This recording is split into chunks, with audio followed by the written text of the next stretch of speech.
eu já começo esse vídeo pedindo para você, se você chegou até aqui e não é inscrito no nosso canal, se inscreva no nosso canal, deixa o like nesse vídeo e compartilha com alguma pessoa que vai gostar do nosso conteúdo.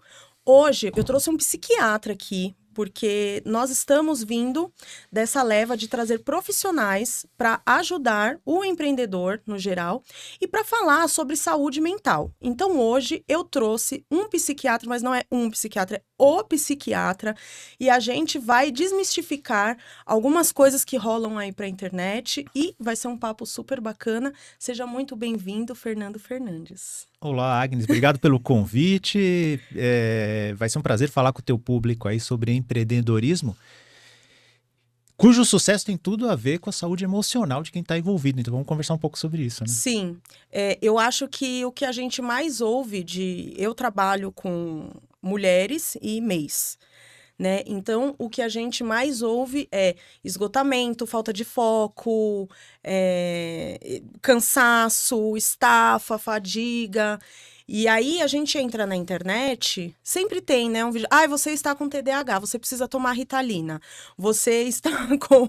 Sempre tem aquele diagnóstico de 30 segundos, né? Então, acho que era bacana a gente falar um pouquinho sobre isso, né? Vamos organizar, então, essas informações que estão dispersas aí na internet, vamos organizar para o pessoal entender o que está acontecendo nessa correria. Eu tenho uma dúvida o que o psiquiatra, ele trata de transtornos mentais? É isso. Qual que é a diferença entre um psiquiatra e um psicólogo? Então, vamos lá. O psiquiatra, ele tem uma formação médica e ele trata de transtornos psiquiátricos. Eu não gosto de falar muito de transtorno mental, mas falar de transtorno mental já é um avanço, né? Porque tem gente que acha que transtorno mental não existe. Então, falar de transtorno mental já denota algum grau de discernimento das pessoas. Mas os transtornos psiquiátricos, eles são muito mais que transtornos mentais. Eles são transtornos médicos muito complexos, né? Tem gente que fala, por exemplo, vamos pegar a depressão, que é o mais comum e mais conhecido, né? Tem gente que fala assim, depressão é uma doença da mente. Eu falo, olha, não é só isso. Depressão é uma doença orgânica. Então quer dizer que é uma doença do cérebro? Olha, melhorou, mas ainda não é isso. Depressão é uma doença multissistêmica. Pega o corpo inteiro. Sim. Essa compreensão melhor das doenças psiquiátricas que o povo precisa entender. Para entender que não é doença da alma e não é também doença só da mente. É uma doença médica complexa do corpo todo. E Agnes, curiosamente, desde a Grécia Antiga já são descritos vários transtornos psiquiátricos, que na Grécia Antiga está o início da medicina ocidental, né? Medicina oriental é outra coisa. Mas a medicina ocidental começou na Grécia. Já havia lá a descrição dos transtornos psiquiátricos e, inclusive, já naquela época eles aventavam causa orgânica. É lógico que o conhecimento médico, científico da época extremamente limitado e hoje em dia, né, sobre o que eles achavam que era a causa orgânica dos transtornos psiquiátricos, não se manteve nada. Mas uma coisa se manteve, eles já sabiam que tinha uma causa orgânica. Isso é bastante interessante. Então, os transtornos psiquiátricos são doenças médicas muito complexas, são muito mais que uma doença da mente, né? E são esses transtornos que o psiquiatra trata. Tá. O papel do psicólogo é diferente e complementar, muitas vezes, né? O psicólogo, ele não tem a formação médica, porque como é que é a formação do médico psiquiatra, né? Ele se forma na faculdade de medicina, depois ele tem uma residência, que hoje são no mínimo 3 anos de residência, então imagina, são 6 anos de faculdade de medicina, mais 3 de residência. Então metade do tempo da faculdade de medicina se foca só na psiquiatria, para aprender a diagnosticar e tratar adequadamente os transtornos psiquiátricos. Depois disso ainda, a maioria dos psiquiatras ainda continua estudando. Muitos vão fazer alguma subespecialidade dentro da psiquiatria, vão, por exemplo, para a psiquiatria geriátrica, para tratar os transtornos mais comuns nos idosos, outros para a psiquiatria da infância e adolescência, outros para a psiquiatria forense. Então, tem essas divisões também. Tem essas divisões ainda. Vamos comparar com outra área da medicina que aí fica mais fácil. Então imagina, a pessoa faz medicina, depois ela faz cirurgia geral, depois ela faz cirurgia, por exemplo, gastro, e depois ela vai ficar especialista, por exemplo, em coloproctologia, por exemplo. Então, você vai se especializando. Se especializando, né? Então, e a psiquiatria hoje em dia ela é extremamente especializada, né? Eu, por exemplo, eu trabalho com psiquiatria geral, né, psiquiatria geral do adulto, mas a minha área de expertise são os transtornos do humor. E aí entra um outro tipo de especialização, que é a pessoa começar a fazer uma pós-graduação, mestrado, doutorado, tal, numa determinada área específica. E o grupo do qual eu faço parte lá na USP é o grupo de transtornos do humor. Então, é uma especialidade médica bastante abrangente que hoje em dia exige um alto grau de especialização, né? Então, isso é a psiquiatria. A psicologia é uma outra faculdade que se faz e a pessoa pode fazer uma opção para trabalhar na área clínica, que aí vai ajudar no tratamento de pessoas com depressão, ansiedade e outros transtornos psiquiátricos. Em geral, os profissionais que fazem essa opção acabam fazendo uma pós-graduação mais específica nessa psicologia clínica, escolhe uma linha de terapia em geral, acaba se especializando mais nessa área. Mas o profissional da psicologia pode trabalhar em outras áreas. Pode focar mais em desenvolvimento, por exemplo, né? Trabalhar mais na área, por exemplo, educacional. Pode focar na área organizacional, na psicologia, trabalhar como psicólogo nas empresas, por exemplo. Então, é uma formação, nesse ponto de vista, mais abrangente, porque a formação do psiquiatra é uma formação mais médica de tratamento dos transtornos psiquiátricos. A psicologia pode abranger outras áreas e também a pessoa pode fazer uma opção de trabalhar com terapia. Trabalhar com os pacientes psiquiátricos ajudando no tratamento, né? Então, no frigir dos ovos, para um paciente psiquiátrico, quem cuida da parte medicamentosa, de diagnóstico e tratamento medicamentoso, sempre é o médico psiquiatra, e quem cuida da terapia é um profissional que se especializou nisso. Na minha opinião, tem que ser ou um médico psiquiatra que se especializou em terapia, ou um psicólogo que também focou nessa formação para trabalhar com terapia. Na minha opinião, por que eu digo na minha opinião? Porque a legislação brasileira ela é um pouco flexível demais nesse sentido, porque uma pessoa, por exemplo, que fez uma formação qualquer de nível superior, pode fazer uma pós-graduação, uma determinada linha de abordagem, por exemplo, mais para o lado psicanalítico, e ele pode atender pessoas também, e às vezes pessoas que estão doentes. Na minha opinião, eu não acho isso legal. Na minha opinião, assim, para tratar pessoas que têm transtornos, eu acho que precisa ter uma formação médica, psiquiátrica ou uma formação psicológica e depois uma especialização em psicoterapia. Porque a pessoa vai ter um embasamento maior, vai ter um conhecimento maior. Exatamente, vai ter um conhecimento melhor. Porque uma coisa é a pessoa, por exemplo, fazer uma terapia de qualquer... E aí eu tô falando terapia no sentido mais amplo da palavra possível, né? Terapia qualquer que a pessoa queira. A terapia. Qualquer, não estou nem falando de uma que tem que ser com médico psiquiatra ou com psicólogo. O cara vai fazer uma terapia de vida passada, sei lá, o que ele quiser der na telha dele. Se é para um autoconhecimento e está fazendo bem para ele, quem sou eu? Não sou contra, vai da liberdade de cada um. Agora, se a pessoa tem um transtorno, essa pessoa está tendo sofrimento, perdas e riscos, aí precisa haver uma regulação, na minha opinião. Aí precisa ser um profissional que esteja habilitado a fazer esse tratamento, né? Eu acho que como uma introdução no panorama geral para quem está pensando, pô, qual que será o papel do psiquiatra, psicólogo, quem que eu devo procurar? Acho que deu uma embasada boa, né? É isso, né? Você procura. Acredito que se você está em sofrimento, exatamente, por exemplo, a minha filha, eu tenho uma filha que está com 17 anos, ela foi diagnosticada, porque hoje em dia, eu tenho TDAH. Isso é complicado. Eu tenho TDAH. Ela foi diagnosticada com TDAH porque ela ficou uns 8 meses passando com vários profissionais, fazendo terapia, ela fez uns testes, foi muito complicado, assim. Eu até em determinados momentos, eu não entendia o porquê daqueles testes, e ela realmente foi diagnosticada com TDAH do nível mais leve, né? Porque ela estava apresentando... ela tinha boas notas na escola, e aí as notas começaram a cair, ela começou a apresentar irritabilidade, essas coisas, e aí, enfim, foi diagnosticada. E esse trabalho foi um trabalho feito em conjunto, porque a primeira coisa que eu fiz como mãe, e a escola indicou, foi procurar um psicólogo, né? E aí procurei o psicólogo, conversei, o psicólogo falou, mãe, eu preciso passar com um psiquiatra, e aí a gente foi passando com vários profissionais até receber esse diagnóstico. Mas eu vejo que hoje em dia, talvez, às vezes, eu, por exemplo, não tenho nenhum diagnóstico de transtorno nenhum. Mas em determinados momentos eu posso não estar muito bem. Eu posso estar com a cabeça muito cheia, eu posso estar com muito trabalho, eu posso estar ansiosa, e eu não consigo assimilar determinada coisa, e aí eu abro a minha câmera, vou lá, faço um vídeo, coloco na internet e falo, ai, gente, então, porque eu tenho TDAH, aí é assim mesmo, né? Porque é engraçado, eu tenho TDAH. Mas mesmo assim, eu consigo fazer as coisas, tá? Então, é uma coisa assim, Banalizou total, né? banalizou, né? Hoje, por isso que quando você fala que tem TDAH, a pessoa já dá risada. Então, esse é o efeito colateral, né? Porque recentemente eu conversei com alguns colegas psiquiatras da infância e adolescência que isso está acontecendo de uma certa forma, por exemplo, com o autismo. E aí, os comentários que eu ouvi eram assim, Fernando, a gente saiu de uma condição de escassez de informação. Então, muitas pessoas, muitos casais, por exemplo, tinham um filho já com sintomas de autismo e não reconheciam. Muitas pessoas chegavam até a vida adulta e não reconheciam. Só que a gente passou por um ambiente com excesso e banalização da informação. Uhum. E assim, parece que a gente não consegue encontrar um meio termo de equilíbrio em relação a isso. E eu acho que a mesma coisa a gente pode dizer para o TDAH.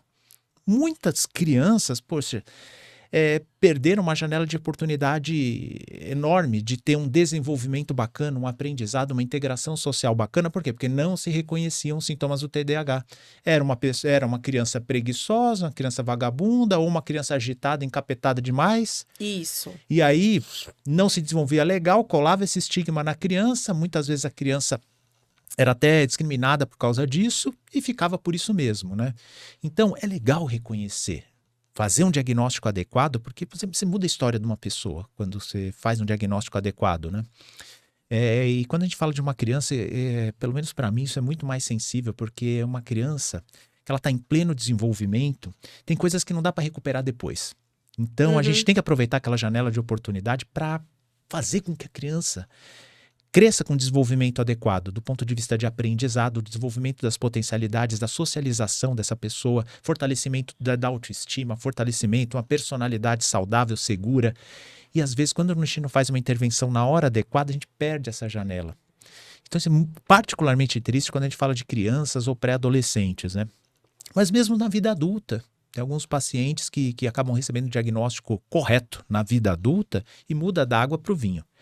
Porém, o que acontece? Com a banalização e essa informação em excesso, você falou uma coisa que é verdade, né?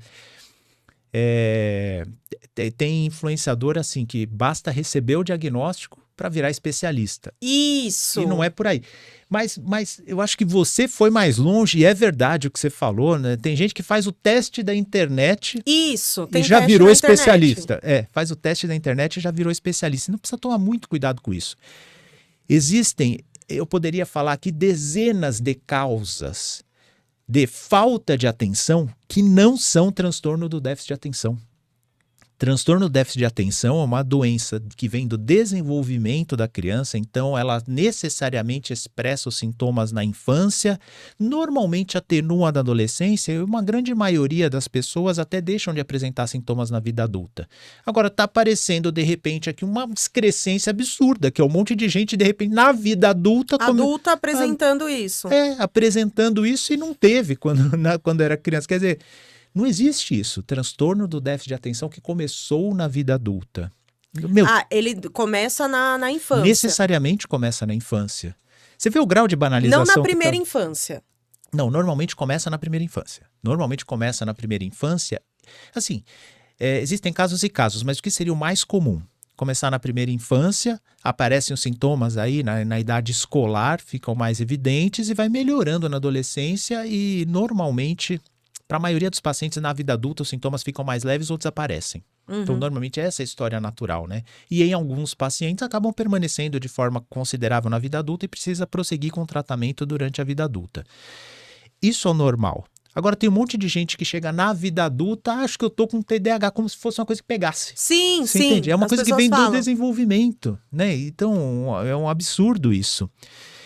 E como eu estava falando, existem dezenas de causas que a gente pode enumerar da pessoa não ter atenção na vida adulta e não ser déficit de atenção. Então, as pessoas confundem isso, o sintoma, com um transtorno. O transtorno déficit de atenção é um transtorno do desenvolvimento da pessoa. Agora, a pessoa... Não é uma coisa pontual. Não é uma coisa, eu não consigo ter atenção, portanto tenho déficit de atenção. Pelo amor de Deus, existem muitas causas. Vamos lá. Uma pessoa que está apresentando sintomas depressivos não vai ter atenção. Não vai ter atenção, a memória recente vai estar prejudicada, a velocidade do raciocínio vai estar prejudicada. Uma pessoa ansiosa que fica remoendo aquelas inquietações ansiosas dela, ela não vai ter atenção também. Uma pessoa, por exemplo, que está com excesso de trabalho, se sentindo esgotada, ela não vai ter atenção. Qualquer grande transtorno psiquiátrico vai mexer com a atenção da pessoa. O modo com que a gente consome informação hoje em dia, né? Informações, Sim. aqueles conteúdos fugazes, curtos, esse excesso de informação vai tirar a atenção das pessoas. E uma coisa que precisa falar, Agnes.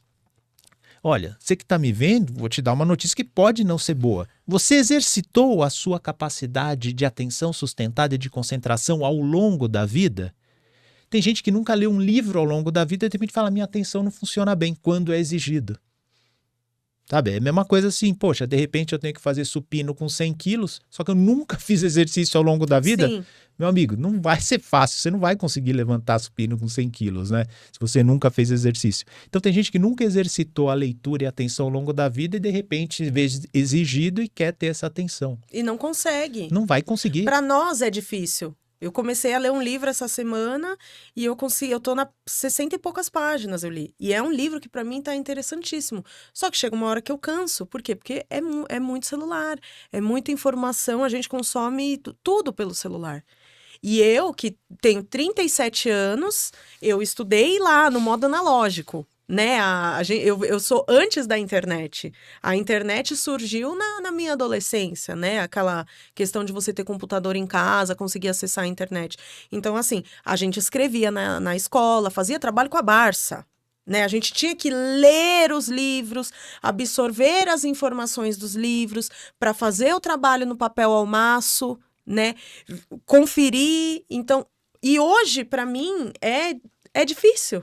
Agora, imagina uma criança Exato. que já é crônica, já nasceu online, né? E aí você fala, toma um livro. Então, Agnes... Vai fazer esse resumo. Ele vai mas pegar o que chat GPT. eu passei por todas essas fases, né? Eu acho que a nossa geração, acho que eu sou um pouco mais velho, mas eu posso me incluir nesse sentido, que assim, a gente é bilíngue. A gente é a única geração Isso. bilíngue. É a Sim. última geração A bilíngue. última que veio antes e o depois depois. da internet, né? Porque eu lembro que... Isso eu consigo lembrar perfeitamente. Quando eu comecei minha iniciação científica, logo no primeiro ano da faculdade, computador era uma coisa que nem todas as casas tinham. Isso foi em 98. Né? Isso. Computador era coisa que nem todas as casas tinham, porém eu tenho um irmão mais velho, que é bem mais velho que eu, que ele era programador já naquela época. Então, em casa tinha um computador que era do meu irmão. Mas Ele eu lembro era programador de disquete na época ainda. Na época era disquete ainda. Aquele tinha um disquete grande ainda, depois veio o disquetinho um pouco menor. Para quem não sabe o que é disquete, sabe aquele símbolozinho de salvar que tem no Word, no Excel, naquele símbolozinho de salvar, aquilo ali é um disquete. Eu ouvi até um caso de uma criança que o pai mostrou um disquete de verdade para ele, ele achou que o pai tinha impresso na impressora 3D o símbolo de salvar. Porque eles não sabem. Eles não sabem o que é. Então, eu acabei que eu tive por algum tempo o computador em casa. Quando meu irmão casou, ele levou o computador, eu não tinha mais. Aí eu tinha que ir no escritório dele para fazer uma pesquisa, para fazer algum trabalho que precisasse usar o computador, né? Naquela internet de escada. Aquela internet de escada que a gente usava depois da meia-noite para gastar menos, né? Que tinha isso. Depois da meia-noite cobrava só um pulso e a gente podia ficar por horas usando. Depois... Aí o que veio? Aí veio a era Google, né? Então, os jovens começaram a fazer o quê? Tinha lá um trabalho para fazer, pesquisava no Google, copiava de um site, aí o professor tinha que pegar alguma parte do texto que o jovem supostamente escreveu, colocar no Google para ver se ele tinha plagiado do Google isso, né? Na era pré-internet era o que você falou, a gente tinha que ir para uma biblioteca, consultar uma enciclopédia, um livro específico. E assim, no mínimo, a gente tinha que ler e copiar. Só que os professores falavam pra gente, não, você tem que fazer resumo. Então, no mínimo, a gente tinha que ler, exercitar atenção, concentração, pegar os principais pontos, tentar sintetizar para fazer um resumo. Esse exercício é fabuloso para o desenvolvimento da atenção. Pelo menos a gente precisava, mudar as palavras. Então, a gente tinha que encontrar uma sinônimo. Associação. Exatamente. Então, quando veio essa era de recorte e cola, eu já fiquei um pouco assustado com isso, pensando no desenvolvimento dos jovens, né? E agora isso mudou. Agora, pelo amor de Deus, agora com a inteligência artificial, se tornou virtualmente impossível saber se o jovem fez aquilo lá, fez no mínimo um resumo ou não, ou simplesmente foi a inteligência artificial que fez. Eu estava até discutindo isso com a minha cunhada, que é professora, e eu falei assim, olha, se eu fosse professor, sabe o que eu ia fazer? Meu amigo, é papel ao maço e à mão você vai escrever. Ponto, Isso. porque no mínimo você vai ter que ler. Agora imagine uma geração que não exercitou a leitura, a concentração, o poder de síntese de fazer o resumo e não exercitou nem a psicomotricidade para escrever, porque eu estou sabendo que muitas escolas, se não a maioria, não ensina nem caligrafia cursiva para os alunos. Né? Então nem a psicomotricidade fina o aluno exerce, né? Eu fui colega, eu fui professor de cursinho por muito tempo, você sabe, eu fiz de tudo um pouco na vida, fui professor de cursinho por bastante tempo e nessa minha carreira de cursinho eu fui aluno e depois fui colega do professor Pierluigi Piazza, que se tornou um cara conhecido, que falava umas verdades aí sobre educação, né? E ele tem ele tem várias frases de efeito e uma delas é assim, estudar é escrever. Quem não está escrevendo não está estudando. Ele falava assim. Porque quando a gente está escrevendo, a gente está assimilando. Exato. Está mexendo com a psicomotricidade. Aquela informação está entrando na nossa cabeça de uma forma diferente que apenas visual. Isso. Então, esse simples exercício de você ler, fazer uma anotação sintética em forma de esquema, te obriga a concentrar, obriga você a sintetizar as informações de modo que façam sentido para você. Fazer aquela anotação vai mexer com a psicomotricidade também associada a tudo isso. Então, isso é estudar de verdade e que se perdeu. Por isso que a gente vê. Então, pega um jovem que não exercitou tudo isso ao longo da vida, é lógico que a capacidade de concentração e atenção dele vai estar diminuída na vida adulta. Ou pega um adulto que fez isso porcamente, mesmo que teve oportunidade, fez isso porcamente, não exercitou isso legal. Quando chegar na vida adulta e a sua atenção for exigida, não vai ser legal. Soma-se a isso aquilo que a gente comentou, o modo com que se consome informação de forma vertiginosa e passiva hoje em dia. Tudo isso vai culminar num ambiente que tem um monte de gente desatenta e se queixando disso. Aí, como diria o Mano Brown, a gente vai ter que fazer o quê? Voltar para a base. Cara, o que eu mais recomendo para as pessoas é, cara, quanto você leu? Quanto você exercita a leitura? Começa a exercitar a leitura, então, no mínimo. Pega o que você leu, faz um resumo. Hoje em dia as pessoas não têm mais isso. Tem diferença na leitura de livro físico para livro digital? Depende. O Kindle, ele funciona como um livro físico, mas do ponto de vista fisiológico até, óptico, se pegar um tablet ou um celular, não funciona exatamente da mesma forma que um livro físico. Assim, qualquer leitura vale. Se você estiver lendo num tablet, vale. Se você estiver lendo no celular e fazendo um resumo, vale. Uhum. Mas do ponto de vista fisiológico, essa experiência de ler um livro físico ou no Kindle, que o Kindle ele foi projetado para isso. Ele tem o brilho diferente, né? Exatamente. Ele tem não brilha, ele é mais fosco.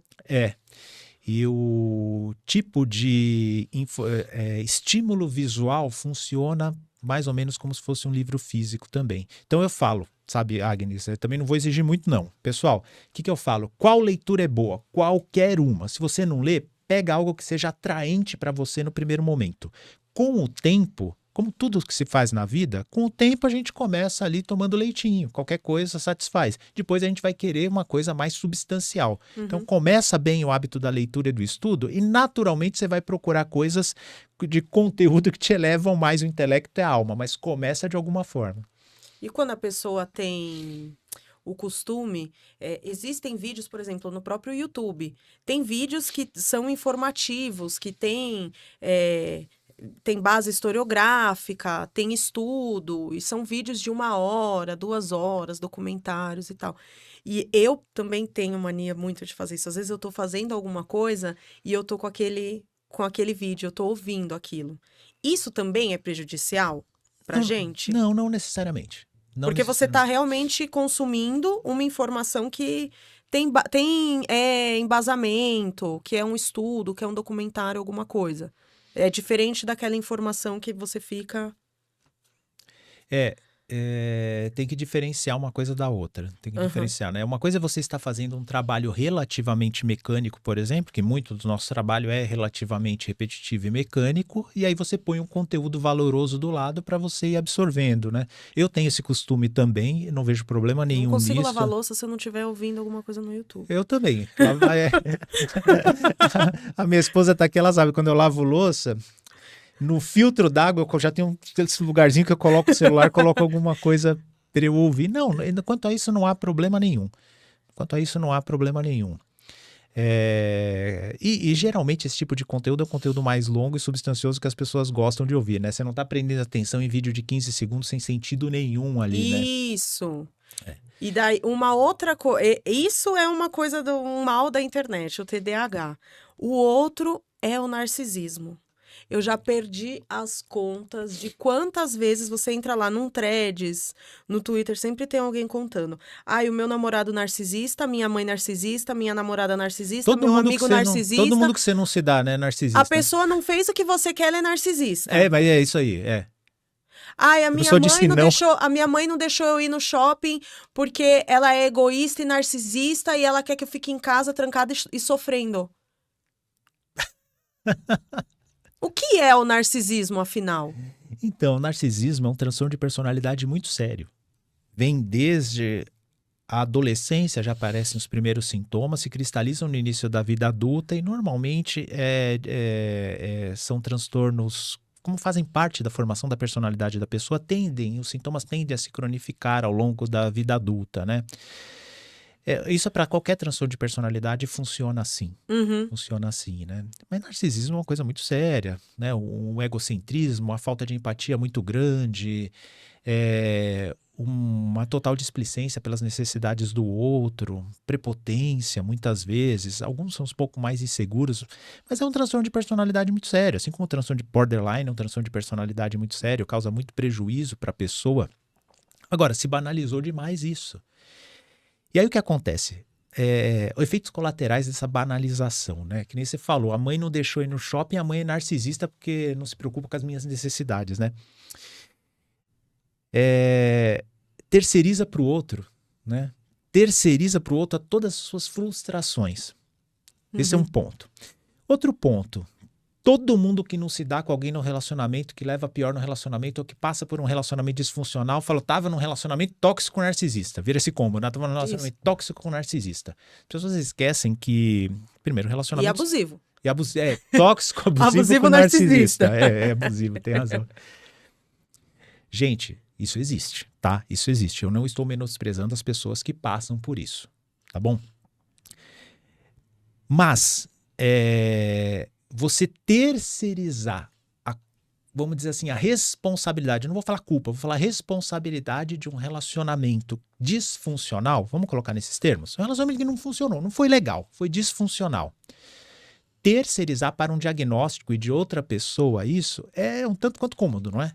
Sim. É um tanto quanto cômodo. Porque a responsabilidade toda fica para a pessoa e eu sou uma coitada. Exato, né? E se colocar na posição de vítima é uma coisa que funciona muito bem para algumas pessoas. Em política, por exemplo, todo mundo quer se colocar. É uma posição Sim. que a pessoa se blinda quando se coloca numa posição de vítima, né? E eu repito aqui, existe mesmo abuso, existe mesmo relacionamento tóxico. E existem vítimas, sim. Mas quando a gente entra naquela coisa da banalização, quando a gente banaliza isso, a gente está, de uma certa forma, descredibilizando as reais vítimas. Sim. Né? E desresponsabilizando as pessoas pelas suas próprias decisões e pelo que elas se permitem passar. Agnes, eu falo uma coisa que as pessoas até param para pensar um pouco quando eu falo assim, para ver se eu falei alguma coisa, se eu exagerei. Mas para pensar comigo. Se você é um adulto capaz, salvo uma situação extrema de uma coação e de uma violência física. Mas se você é um adulto capaz, alguém faz com você o que você não permite? De maneira alguma. Não é. Aí as pessoas pensam e falam, pô, Fernando, mas tem as situações excepcionais. Sim, uma situação de uma coação, de uma chantagem explícita, de até uma coisa física, uma violência física.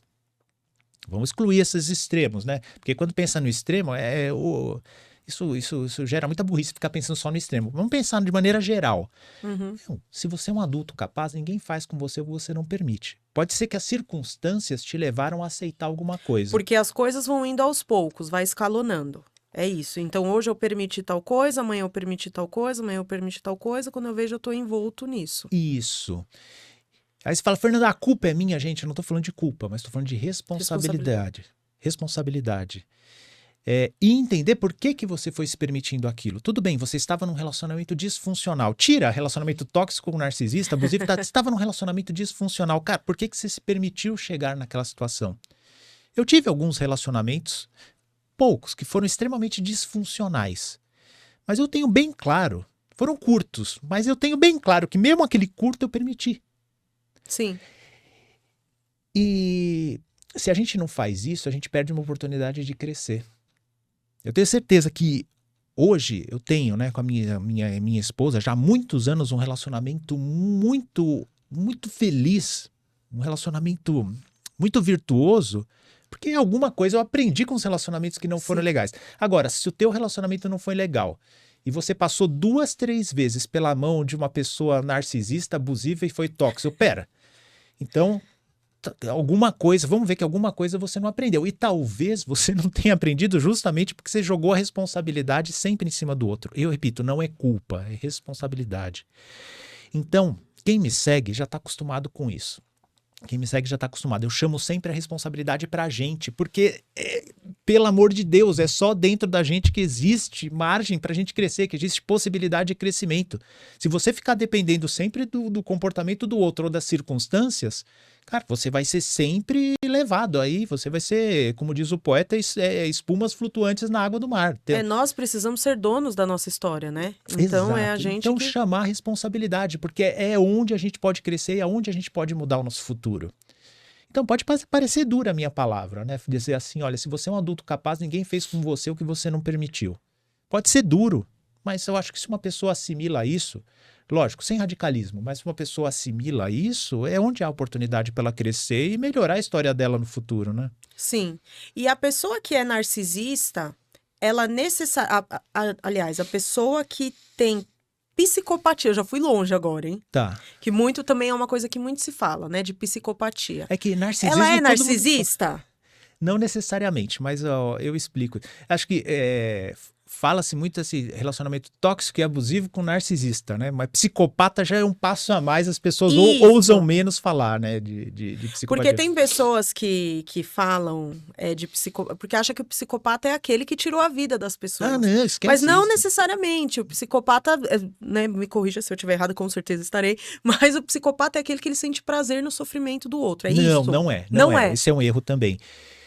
Psicopatia até as estatísticas de transtorno de personalidade, elas variam muito de lugar para lugar. Assim, as estatísticas, quando se fala de borderline, narcisismo, psicopatia e outros transtornos de personalidade, elas variam muito, assim, elas não são tão consistentes assim. Mas para borderline, por exemplo, um número razoável seria 2%. Para psicopatia, 2 a 3%. Então, bastante gente se enquadra nos critérios diagnósticos desses transtornos. Deixa eu dar um overview para falar dos transtornos de personalidade. Hoje, já os estudos e os pesquisadores, né, os pensadores que foram formulando isso ao longo do tempo, houve um desenvolvimento bastante interessante, né? Teve um pesquisador que começou a colecionar, assim, padrões de comportamento sedimentados na personalidade de algumas pessoas que eram disfuncionais. Uhum. E aí, desses padrões de comportamentos foram sendo agrupados, eram muito mais comuns em algumas pessoas, esse padrão de comportamento é muito mais comum em outras pessoas, tal. E foi se desenvolvendo ao longo do tempo aí as classificações dos transtornos de personalidade. Hoje, a classificação da Associação Americana de Psiquiatria, que é a mais usada e mais famosa, classifica 10 transtornos de personalidade, né? E divide em 3 clusters. E o que eu vou falar aqui, gente, é o que está no manual, não é uma coisa pejorativa minha ou valorativa minha, né? Tem o cluster A, que é o dos excêntricos, né? Ou esquisitos, né? Que seria o transtorno de personalidade, por exemplo, esquizoide, paranoide, estaria nisso, esquizotípico. São aquelas pessoas mais estranhas, né? E o cluster B é o que enquadram esses que são mais erráticos e normalmente que tem relacionamentos mais ruidosos, né? Que aí entra o borderline, o narcisista e o histriônico. São os 3 principais dessa categoria, né? E tem um terceiro cluster que são aqueles medrosos e ansiosos, que aí tem o obsessivo-compulsivo, que nada tem a ver com toque, é aquela pessoa que tem um padrão mais rígido de comportamento, de relacionamento, né? Mais exigente. Tem o dependente, que ele é muito ansioso. Então, são vários transtornos de personalidade que podem ter que apontam para comportamentos diferentes. Esses que chamam mais atenção, que são aqueles mais ruidosos nos relacionamentos, são do cluster B. E esses que estão dentro São esses que estão na moda. Então, na moda, tem o narcisista, o psicopata, o histriônico pouca gente fala. Pouca gente fala, né? Que, na verdade, muitos do pessoal fala que narcisista, na verdade, são mais histriônicos do que narcisistas, né? E tem o borderline também. Mas o que acontece? Esses grupos, eles não existem à toa, porque os transtornos de personalidade dentro de um mesmo grupo, eles acabam compartilhando muitos sintomas. Então, você falou da psicopatia. Muitas pessoas que têm transtorno de personalidade antissocial, que é a psicopatia, têm traços narcisísticos também. Muitas pessoas, por exemplo, que têm traços borderline, pode ter alguns traços também de psicopatia.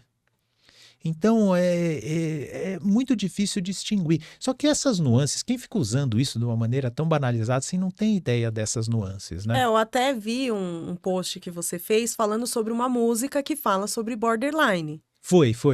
E esse é o nível, Esse né? é o nível. Eu não ouvi a música, mas aparentemente fala sobre relacionamento. Sim. Que a pessoa, e aí banaliza isso. O relacionamento não deu certo, as pessoas brigam, então é borderline. Essa letra dessa música é o puro suco aí da banalização e do preconceito, essa letra aqui. Sabe que eu até fiquei na dúvida se eu ia falar a respeito. Eu falei, vou colocar aqui na rede social, ver o que acontece. Aí eu vi que deu uma viralizada. Eu fiz até um vídeo comentando melhor, né?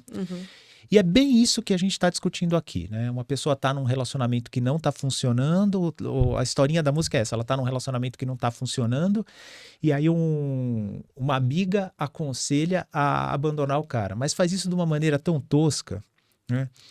E os preconceitos, eles se criam num fundo de verdade. É assim, tudo que é preconceito, ele se cria num fundo de verdade, né? Brincadeira com aquele fundo, né? Exato, é assim, Agnes. Pô, você tá num relacionamento que não tá funcionando com alguém que você acha que tem um comportamento que não é legal. Você é obrigado a ficar nesse relacionamento? De maneira alguma. De maneira alguma. Ah, mas a pessoa tem um transtorno psiquiátrico. Você é obrigada a ficar no relacionamento?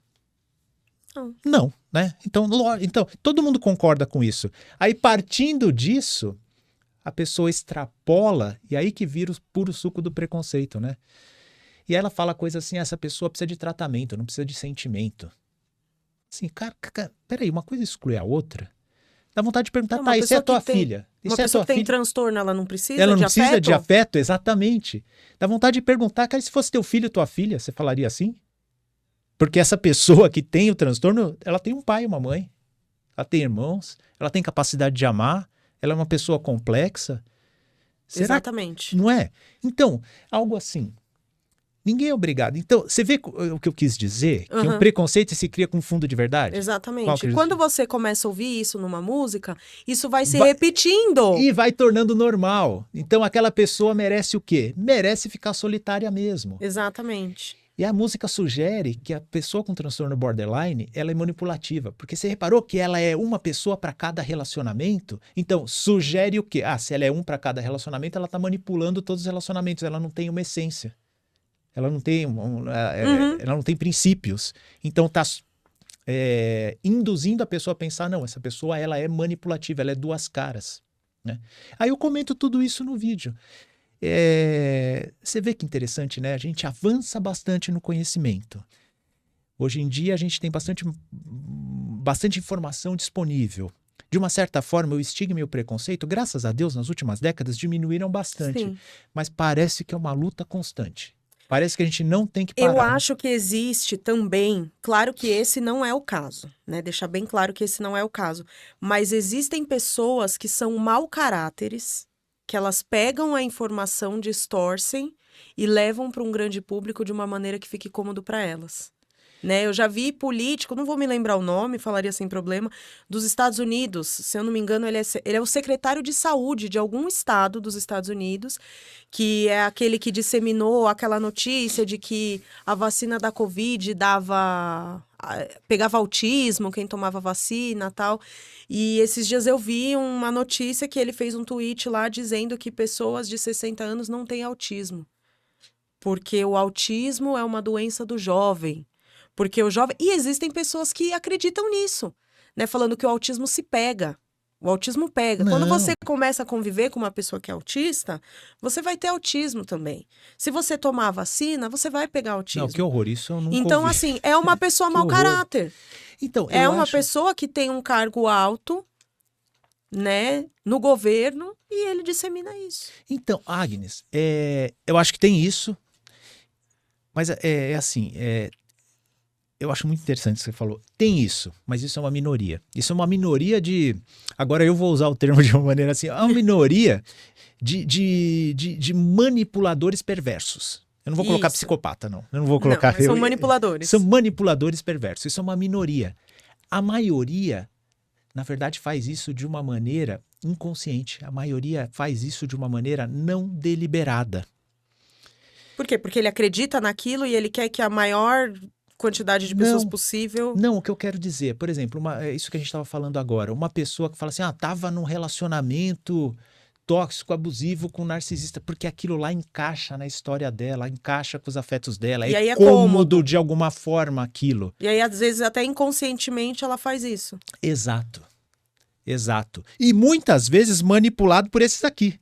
Uma grande maioria, às vezes, manipulado por esses aqui. Pela minoria. Pela minoria de manipuladores perversos que intencionalmente fazem isso. Isso em política é muito usado, né? Mas Sim. quando a gente fala de saúde, eu acho que a gente tem esse exemplo. A pessoa estava num relacionamento, sofreu com o relacionamento, está com raiva, está com raiva da pessoa, está com raiva pelo tempo perdido, está com raiva pelas expectativas que foram frustradas. Então, para ela, acaba encaixando na história dela isso. Não, na verdade, era um narcisista. Na verdade, eu estava num relacionamento tóxico, etc., com um narcisista, e eu sou uma vítima. É muito interessante se colocar no lugar de vítima, né? E não que não tenha sido, pelo amor de Deus, gente, né? Precisa pontuar, que às vezes a pessoa não entende. Mas mesmo vítima, a gente precisa procurar aprender. Exato. Mesmo se a gente de fato esteve na condição de vítima, a gente precisa procurar aprender. Cara, o que me levou a deixar isso acontecer? Porque de alguma forma eu me permiti que isso acontecesse, né? Para que isso não aconteça mais. A possibilidade de crescimento está aqui. Então, a maioria das pessoas que banaliza desse jeito não está manipulando de uma forma...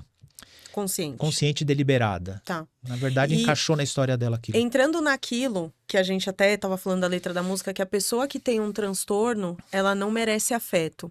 Nós recebemos um professor aqui, ele é educador social e professor de ensino infantil. E ele falou que quando ele fazia estágio, quando ele estava terminando a faculdade, ele pegou uma sala de segundo ano que tinha um garotinho. Se eu não me engano, é TED o nome do transtorno, que ele falou que é um transtorno que a criança tem o ímpeto de ir para a janela. De querer... se ela tá num lugar alto, ela quer se jogar. E é muito impulsivo. Ele sobe em cima das coisas e quer se jogar. E ele falou que esse menino era um menino muito difícil. E aí ele até procurou estudar sobre esse transtorno. Depois ele acabou pedindo para sair da sala, porque ele não se achava preparado para lidar com aquilo, porque ele ainda não estava formado, não tinha experiência suficiente. E ele até falou que crianças que têm esse transtorno, geralmente elas crescem e elas partem para criminalidade. Geralmente eles desenvolvem uma depressão profunda, porque eles não têm afeto. Porque é uma criança que ele falou que é uma criança muito difícil, que não se controla, que ela tem um ímpeto muito, muito forte. Você tá conversando com ela, eu não lembro qual que é a sigla, mas é um diagnóstico, assim, que a criança tem um ímpeto muito forte. E é isso mesmo, né? Ele falou, olha o quanto isso é prejudicial para uma criança, porque muitas das vezes as pessoas não entendem que é um diagnóstico que a pessoa tem e geralmente a pessoa não dá afeto. Isso é cruel, especialmente, repito, eu já falei isso, especialmente quando a gente fala de criança que está em desenvolvimento, isso é especialmente cruel. Possivelmente ele tinha algum transtorno de controle dos impulsos. Ok, a pessoa não sabia lidar, tal. Mas eu acho que esse ponto que você tocou é fundamental. Muitas vezes, especialmente, repito, isso é muito triste quando a gente fala de criança, mas isso é para a vida toda que eu vou falar. Sim. A gente precisa de validação dos nossos sentimentos e a gente precisa de relacionamentos bons e estáveis. Isso é para a vida toda. Isso é para a vida toda. A gente precisa disso. Mas quando a gente está falando de uma criança que ela está construindo o desenvolvimento dos afetos dela, isso aí pode ser devastador para o resto da vida. Sabe, Agnes, o paralelo que eu faço é assim, ó. Imagina que os nossos afetos, nossos sentimentos, emoções, o nosso humor, né? Tudo que a gente sente é como se fosse uma biblioteca. A minha esposa, ela até fala que Fernando, daqui a pouco essa analogia que você vai fazer, os jovens não vão entender, porque não sabem mais o que é biblioteca, né? Mas funciona como uma biblioteca. E quando a gente é criança, idade bem tenra, primeira infância, né? Idade pré-escolar, é como se fosse assim. É interessante essa analogia, porque eu falo assim, por exemplo, você lembra do afeto que você recebeu da sua mãe quando você era um bebê de colo? Não, bebê de colo, não. Não, ninguém lembra. Não. Mas é fundamental o afeto que a sua mãe te dá. Desde o primeiro, hoje em dia, inclusive desde que a criança nasce, tem lá os primeiros cuidados, a mãe se recompõe, já coloca lá juntinho lá Pra mamar. Ou no mínimo ficar deitadinho Isso é desde o primeiro momento. Isso é fundamental para a construção da resiliência, dos bons afetos, de um futuro adulto que vai ter um bom manejo emocional e segurança para seguir aprender com a vida. Isso é fundamental. Mas você não lembra, eu também não lembro. Mas isso é fundamental. Então, nessa analogia que eu falo que os nossos afetos são uma biblioteca, nessa fase estão sendo construídas estantes da nossa biblioteca, dos nossos afetos. Uhum. Uma criança que até determinada idade não teve essa validação afetiva, dificilmente ela vai ser um adulto que vai conseguir se recuperar e ter um bom manejo emocional e uma resiliência. Porque na hora que os nossos afetos foram sendo colecionados, que aí eu digo, você lembra, na primeira infância, os momentos bons, os momentos que você foi validado, você lembra os momentos que você foi desprezado, que você não teve teus sentimentos validados, isso você vai lembrando e colecionando ao longo da vida. Essa biblioteca nossa, a maior parte dela é da idade escolar até o início da vida adulta. E a gente montou uma boa biblioteca. Só que se naquela primeira infância a gente não teve uma validação dos nossos sentimentos, a nossa biblioteca vai virar um monte de livro empilhado. Não vai ter as estantes corretas. Uhum. Aí você fala assim, na vida adulta ainda dá para você colecionar bons livros, trocar uns livros ruins por outros, tal. Porque a biblioteca ela foi bem montada nesse desenvolvimento. Quando uma criança perde o desenvolvimento adequado dos afetos porque não teve uma validação, porque não teve vínculos primários de segurança, porque não tinha um porto seguro, por exemplo, para voltar para casa e discutir com os pais, com a família, com os outros irmãos, as dificuldades dele, se perde isso e é muito triste. É muito triste. Então, por isso que eu falo, o que você falou é fundamental. Uma criança, às vezes, ela tem um diagnóstico, ela tem um comportamento disfuncional e, por causa disso, as pessoas se afastam dela, julgam ela. Eu acho muito triste essa criança é peste. É peste e tal. E a validação que essa criança precisa com relação aos afetos para poder se desenvolver bem, às vezes não acontece por causa disso. Então, às vezes, o diagnóstico não era para ser algo que traria maiores consequências, mas acaba tendo justamente por isso, pelo desprezo e isolamento que o diagnóstico acabou causando nela. Então, o diagnóstico de qualquer transtorno, ele não necessariamente ele é determinante na vida daquela pessoa. Não. O meio também interfere. Sem dúvida nenhuma. Eu diria que é muito mais determinante na vida da pessoa essa falta de afetos e cuidados, negligências ou abusos que a criança sofre, do que o próprio diagnóstico que ela vem a ter. Eu pensei numa coisa agora que eu não sei se é o correto. Eu lembro que há muitos anos atrás, quando a gente consumia muito novela, teve uma novela, eu não me lembro o nome, uma novela da Globo, que tinha o Tarso, que ele era esquizofrênico. Esse eu não lembro. Era o Bruno Gagliasso. Ele era filho daquela... da Torlone, que ela era riquíssima. A Torlone nunca fez papel de pobre, né? Em novela. Nunca vi. Ela era super rica, tinha uma família super bacana, tal, mas ela vivia no shopping comprando coisa e o marido era empresário, tal, e ela tinha esse filho E a novela abordou isso desse transtorno de uma maneira que ele surtava e ele colocava um capuz assim. Eu nunca me esqueço disso. Ele andava com uma blusa de moletom assim. E eu lembro que na época eu devia ter uns 12, 13 anos. E aí qualquer pessoa que eu colocava capuz assim e olhava já falava: olha lá o esquizofrênico, olha lá o esquizofrênico. Porque ele tremia muito, ele arregalava os olhos e ele suava e ele se transformava e maltratava as pessoas. O que a esquizofrenia é isso mesmo? A pessoa. Olha, recentemente eu estive no podcast Três Irmãos e um dos hosts lá, ele falou uma coisa que pouca gente fala. Ele falou: Fernando, eu acho que dos transtornos psiquiátricos, aquele que é mais, eu não lembro a palavra que ele usou, mas tipo aquele que sofre mais com preconceito, aquele que é mais desprezado, mais negligenciado é a esquizofrenia. E eu falei: eu concordo totalmente, né?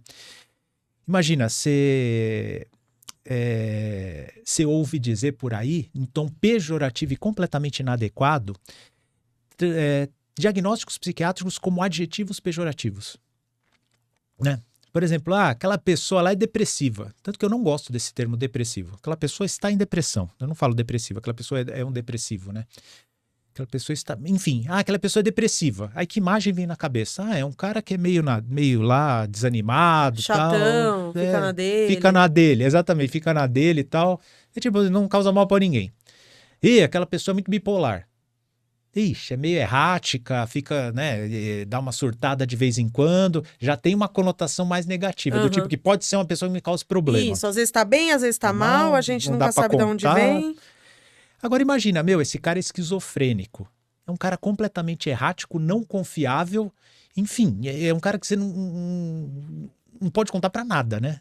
Bem, pensa comigo, essa pessoa aquele lá é esquizofrênico, cara, completamente esquisito e não... Porque era isso que, assim, o contato que eu tive com esquizofrenia foi isso, que era um cara completamente esquisito, um cara fechado, que ou ele tava fechado ou ele tava surtando, não tinha meio termo. Entendi. E aí entra naquilo que eu falei, né? Os preconceitos se criam com fundo de verdade. É verdade que alguns casos de esquizofrenia, Agnes, não é uma doença, esquizofrenia é um conjunto de doenças, nossa, que podem ser muito diferentes uma da outra. Eu não sabia disso. Não, é um absurdo o quanto pode ser diferente. De fato, até os anos 60 havia classificações da esquizofrenia que apontavam 24 tipos de esquizofrenia. Eu tive contato com essas classificações que um dos meus mentores, o professor Rui Mendes, ele conhecia muito bem sobre isso, então eu tive contato com isso, né? Então, na verdade, não existe esquizofrenia. O que existe é um grupo, um capítulo da psiquiatria chamado esquizofrenia, que tem uma série de apresentações clínicas completamente diferentes uma das outras. Eu tenho até um vídeo no meu canal que é as faces da esquizofrenia, que eu comento sobre isso, né? E essas esquizofrenias, entre aspas, elas diferem não apenas quanto à apresentação dos sintomas, quanto à gravidade. Então, quando a gente fala quanto à apresentação dos sintomas, tem a esquizofrenia paranoide, por exemplo, que a pessoa normalmente tem delírios, muitas vezes persecutórios, ou delírios de grandeza, delírios místico-religiosos, associados normalmente a alucinações auditivas. Tem a esquizofrenia catatônica, por exemplo, que é completamente diferente. Acaba privilegiando sintomas motores. Que isso aí até para quem tem um linguajar um pouco mais, para quem tem um vocabulário um pouco mais estendido, entende essa palavra catatônico, o que é? Uma pessoa que fica parada, fica, né? Parada, assim, parada. Né? É o piripaque do Chaves. É o piripaque do Chaves, exatamente, né? É a ideia que se tem da catatonia. Mas tem casos de catatonia que a pessoa não para de se mexer, se joga na parede. Tem casos de catatonia que a pessoa não para de falar, coisas às vezes inteligíveis ou às vezes ininteligíveis. Então até mesmo a catatonia, nesse conceito popular que se tem da catatonia, pode variar muito, né? Tem a esquizofrenia chamada simples, que a pessoa não tem delírios e alucinações, pelo menos não de uma forma muito clara, mas tem um pensamento totalmente desorganizado, comportamento desorganizado. Então existem muitos tipos de esquizofrenia e existem muitas gravidades.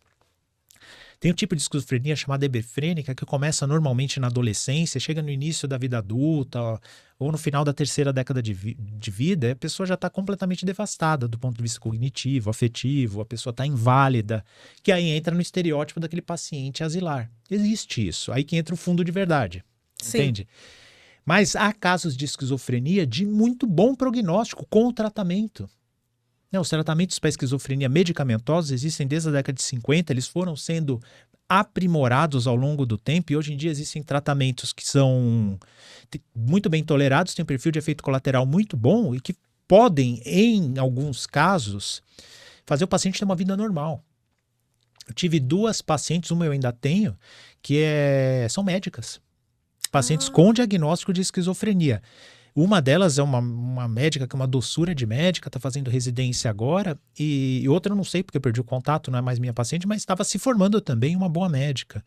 Então tem casos e casos, o que a gente não pode é generalizar. E aí que entra as informações na internet. Às vezes a questão não é que ela é errada, mas é que ela é superficial. Sim. E quando é superficial acaba caindo no estereótipo, né? E uma obra como essa que você falou, que coloca a pessoa com esquizofrenia como essa pessoa esquisita, que ou tá esquisita ou tá surtando, acaba reforçando esse estereótipo, né? Porque foi numa época onde o que moldava a cultura pop Era a novela da Globo. Globo. E não aqui e até fora do Brasil, né? Sim, as novelas da Globo Até eram... Que moldavam a percepção. Então, eu precisaria haver muito mais responsabilidade sobre isso. Você falou de novela. A última novela que eu vi, Agnes, aí vocês vão me ajudar. Eu não sei se foi o Cravo e a Rosa ou Chocolate com Pimenta. Não sei qual das duas veio depois. E a outra que eu vi na minha vida foi Roque Santeiro. Eu só vi essas 3 novelas, são fabulosas. Eu acho que o Chocolate com Pimenta acho que é mais nova. É mais nova, São mais ou menos... É mais nova, né? O Chocolate com Pimenta. Essas foram as 3 novelas, novelinhas singelas, com comédia, personagens Eram muito gostosinhas, doces, né? super gostosinhas. As 3, super gostosinhas. Agora, invariavelmente nas novelas a gente acaba vendo esse tipo de excrescência. Isso. Eu lembro de uma novela da Globo em que a pessoa pegava... tinha uma pessoa com um transtorno... Eu não lembro se ela tinha transtorno psiquiátrico, o que era, mas enfim...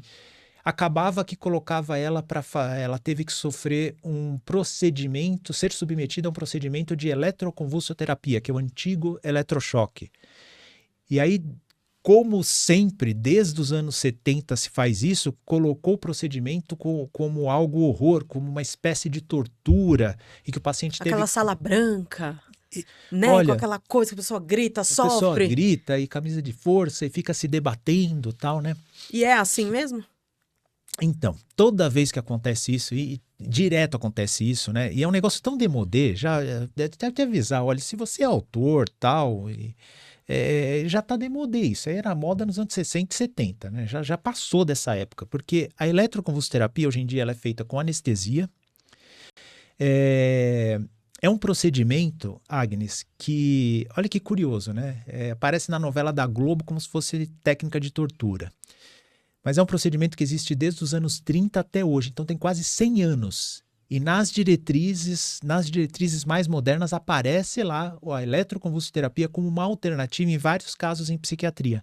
Em casos de depressão muito grave, tem depressões que o paciente entra até em inanição, de falta de apetite, né? A pessoa até fica até desnutrida, com o risco que a pessoa tem, às vezes, de fazer mal a si mesmo. Casos de psicose, que a pessoa precisa sair muito rápido desse caso.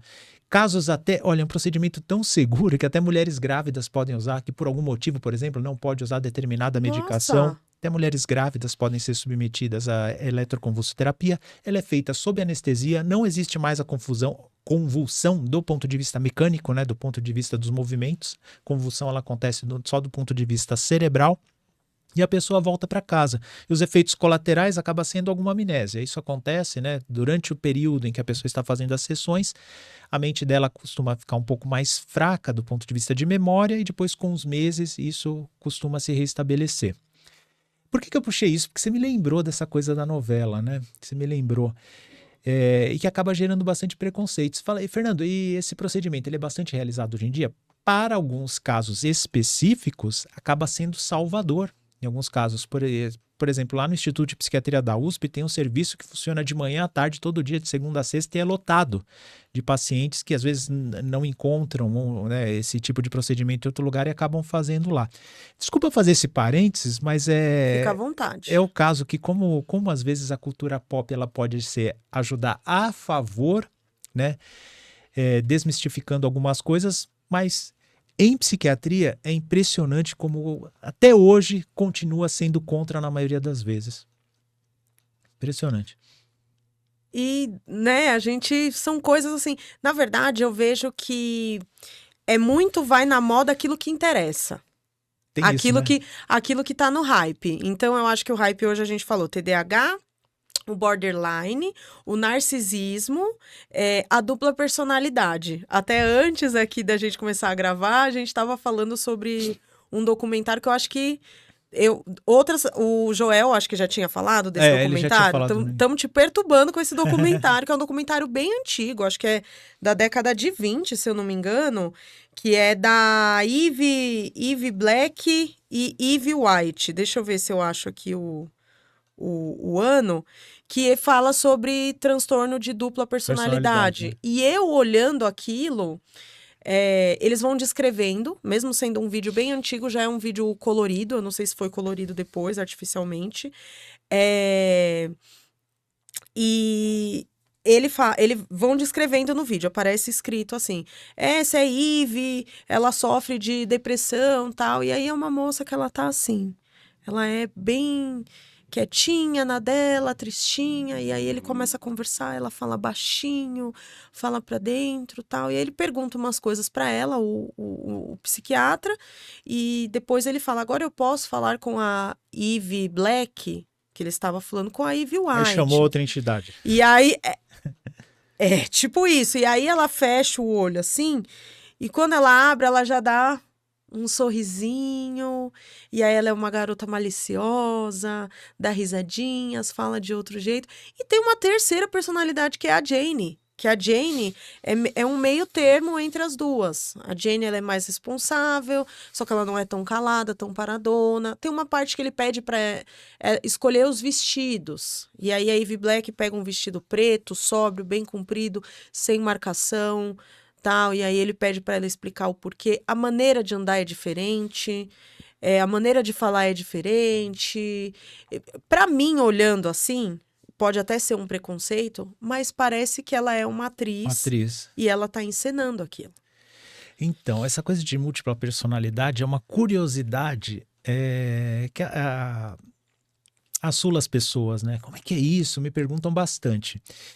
E eu faço parte de um grupo de WhatsApp que tem mais de 100 professores de psiquiatria no Brasil inteiro, e alguns grandes professores do Brasil estão nesse grupo aí, né?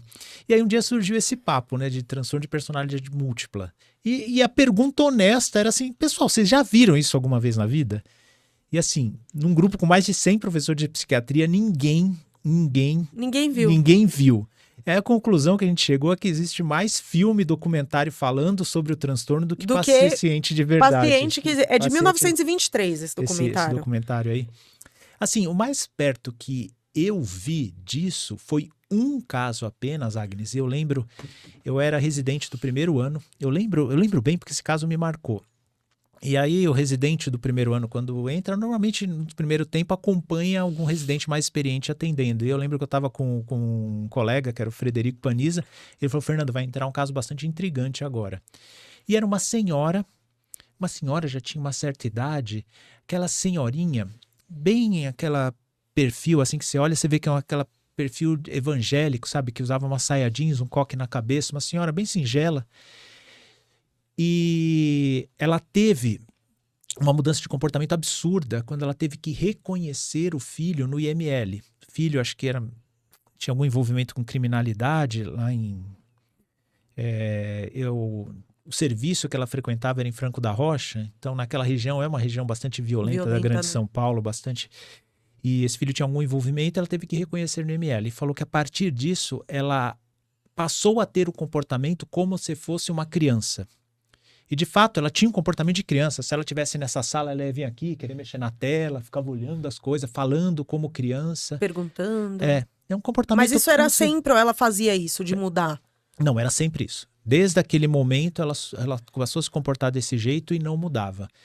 E, na ocasião, lá já tinham tentado alguns tratamentos medicamentosos, algumas hipóteses de diagnóstico e tratamento, e não havia dado certo. Isso foi o mais perto que eu já cheguei de uma personalidade dupla. Mas não era personalidade dupla porque ela mudou o comportamento e não voltava mais, né?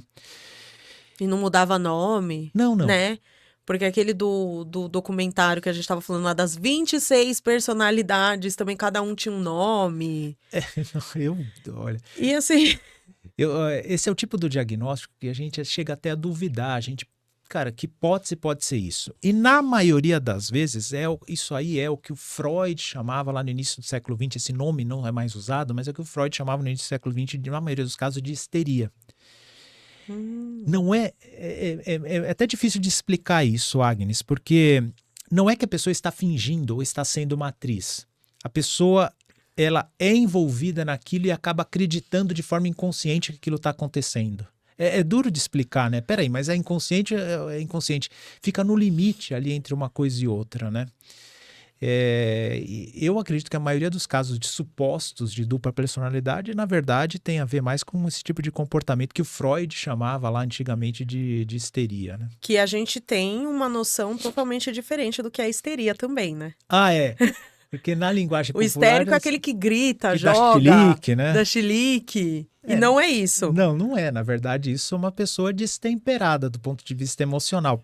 Isso pode estar atrelado a outros diagnósticos, mas isso não é histeria. Não. Não. E, doutor, a pessoa que tem qualquer um desses diagnósticos que a gente falou, obviamente a pessoa não vai acordar um dia e assistir um vídeo no TikTok e falar, ok, tenho um transtorno e preciso tratá-lo.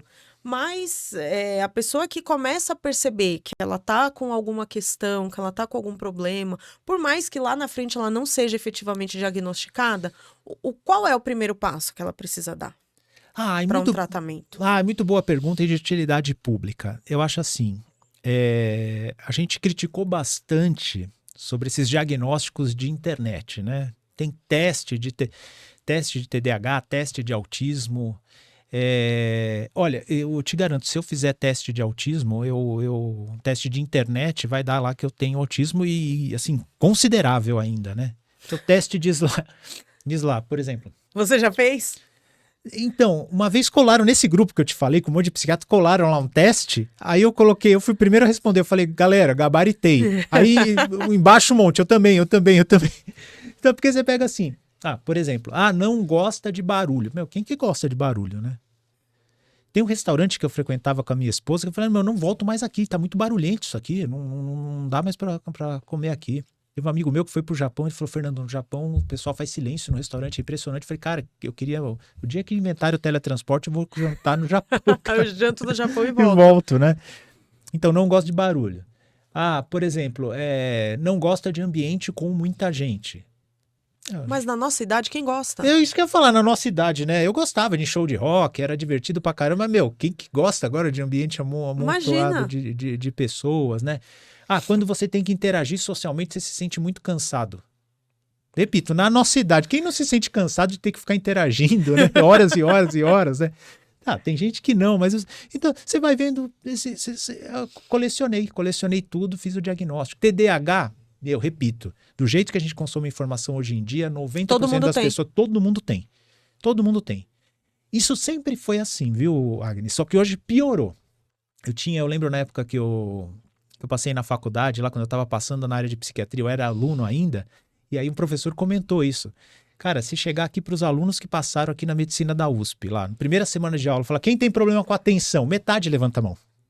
É uma coisa que a gente chama em medicina assim, altamente inespecífica, uma queixa inespecífica. Todo mundo se queixa disso, né? De dificuldade de atenção. De dificuldade de atenção, por exemplo. Todo mundo que for um pouco mais introspectivo e tímido, eu garanto que faz teste de internet vai dar lá autismo. Aí não tem nada a ver com isso. Mas você não concorda comigo que a dificuldade de atenção, isso mesmo antes do celular, quando era aquele celular que mal mandava um SMS e a gente não tinha crédito para mandar, né? Sim. Se eu tô aqui com um livro, tô estudando uma matéria que eu não gosto, eu particularmente sempre fui muito boa de matérias que dizem que são de humanas, né? História, geografia, ciências sociais, português e as matérias de exatas, que era biologia, física, química, matemática, eu nunca fui muito boa. Sempre tirei boas notas, mas eu tinha que me esforçar mais. Então, se, por exemplo, eu estava estudando uma equação ali E aí eu ficava com aquilo. Se passava uma abelha do lado, eu olhava a abelha, eu pensava, meu Deus, ela é preta e amarela, Aí, ela bate as asinhas, ela é gordinha, a asinha é pequena, ela não consegue. Nossa, como que isso é possível? E aí eu já perdi a atenção.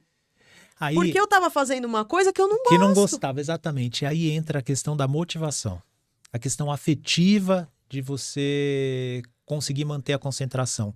Que é uma coisa assim, depois que explica, fica um tanto quanto óbvio, né? O quanto a gente consegue desempenhar cognitivamente tem muito a ver com os nossos afetos, não são coisas separadas.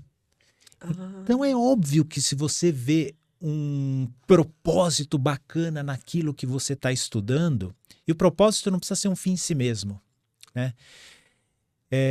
Por exemplo, poxa, eu quero um músico e eu quero desenvolver uma determinada técnica. Você vai ficar horas e horas ali, mesmo que aquilo seja chato, e é chato. Fazendo a mesma coisa, Fazendo a mesmo mesma coisa. acorde, a Você mesma acha, coisa. você acha legal? Você acha que... Se perguntar para qualquer músico, você acha legal fazer exercício? Com certeza. Se ele parar para... Não, mas por que você faz horas e horas? Né? Pega um esportista, por exemplo. Eu comecei a praticar tênis de mesa recentemente. Meu, é impressionante. A gente fica, pelo menos onde eu treino, a gente fica no mínimo meia hora fazendo o mesmo tipo de movimento lá. O movimento mais básico, é meia hora de treino só fazendo aquele movimento mais básico, né? Mas não é uma coisa que te dá prazer? Dá, porque eu vejo motivo naquilo, eu quero melhorar, eu quero Então você aperfeiçoar, faz. e aí você faz. Mesmo que aquilo lá seja, em essência, uma coisa chata, porque ficar fazendo assim, né? Você entende? Porque você vê propósito. E esse negócio é tão louco e curioso, Agnes, que até, olha que interessante isso, até do ponto de vista de lesão ortopédica, a motivação, ela influencia, o nosso psicológico influencia. Sim. Por exemplo, quantos caixa de banco, se bem que isso aí também tá acabando, né? As agências físicas. Hoje é tudo digital. Hoje é tudo digital, mas a gente chegou a ver muito quando tudo se resolvia dentro de uma agência, né? A gente viveu isso, né? É aquela coisa, Sim. a gente é bilíngue, né? A gente viu isso. Quantas vezes você já ouviu falar de caixa de banco que, por exemplo, está de licença do trabalho porque está com aquela lesão, né, no braço, está com dor, está com aquela... O túnel do carpo. Por exemplo, qualquer outro diagnóstico, né? Amor, como é que chama hoje em dia? Antigamente era LER, lesão por esforço repetitivo. Hoje em dia, como é que é? O pessoal simplifica por tendinites, assim. Tô com uma tendinite Tá com no punho, qualquer dor se resume a uma tendinite. Tendinite, né? Agora, a gente já viu bastante gente ficar afastado do trabalho por causa disso. Agora, quantos pianistas você já viu ficarem afastados do piano por causa de tendinite?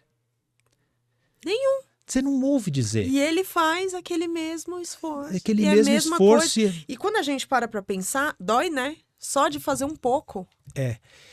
Agora, você pega um pianista que está ensaiando para um concerto, está fazendo aquilo que ele ama, aquilo vai ser desafiador, consagrador para ele, ele de fato, acaba tendo menos dor. Olha que louco, né? Então, a motivação, os afetos, eles são muito mais poderosos do que a gente pensa. Por exemplo, questão de estudo, né? Eu nunca tive tanta motivação para estudar quanto no ano que eu não tinha passado na faculdade de medicina e eu tive a possibilidade de pegar uma bolsa no cursinho e eu ia ter mais um ano para tentar. E depois daquilo eu não sei o que poderia acontecer, possivelmente eu não ia ter mais condição, porque assim, eu trabalhava, brevemente minha história, trabalhava como técnico eletrônico, parei para tentar estudar para o vestibular, aquela graninha pouco que eu tinha juntado foi consumindo, né, ao longo do tempo, e aí eu consegui essa bolsa no cursinho para tentar mais uma vez, né, então eu fiz o cursinho, acabei indo para a segunda fase, mas não passei, aí eu tinha mais um ano porque eu consegui uma bolsa no cursinho, né. E eu tinha um pouquinho lá de dinheiro que poderia... Eu lembro que eu comprava com uma moeda um pão seco na padaria em frente para eu comer na hora do intervalo, né? E aí, mesmo as matérias mais chatas, eu tinha tanta motivação para estudar. Quando vinha uma ansiedade ou uma desmotivação, eu pensava assim, cara, eu não sei se eu vou conseguir passar no fim do ano. Mas a única coisa que vai me colocar mais próximo de passar é eu continuar estudando com disciplina. Isso me dava tanta motivação que eu estudava tranquilamente tudo, a matéria mais chata que fosse possível. Eu estudava, né? Eu tinha essa pilha, né? E eu conseguia... Foi uma coisa que, sim, graças a Deus, foi Deus que me ajudou, porque eu não tinha a noção que eu tenho hoje que eu sou médico, né? Sou médico psiquiatra, eu mexo com isso, mexo com emoção. Mas naquela época, quantos anos você tinha? Eu tinha quanto nessa época? 20 anos, acho, 19, 20 anos. Eu entrei um pouco atrasado na faculdade. Mas eu tive esse discernimento que Deus me deu de transformar a ansiedade em motivação. Eu falava, tá, eu tô ansioso. Cara, mas ficar ansioso não vai me resolver nada. O que vai me colocar mais longe daquilo que eu temo? Porque a ansiedade é sempre algo que a gente teme, né? Sim. O que vai me colocar mais longe daquilo que eu temo? É continuar estudando com disciplina. E eu conseguia continuar estudando com disciplina. Essa era a motivação que me fazia ir em frente, né? Sim. Então, muitas vezes... E esse é um conhecimento disseminado errado que tem.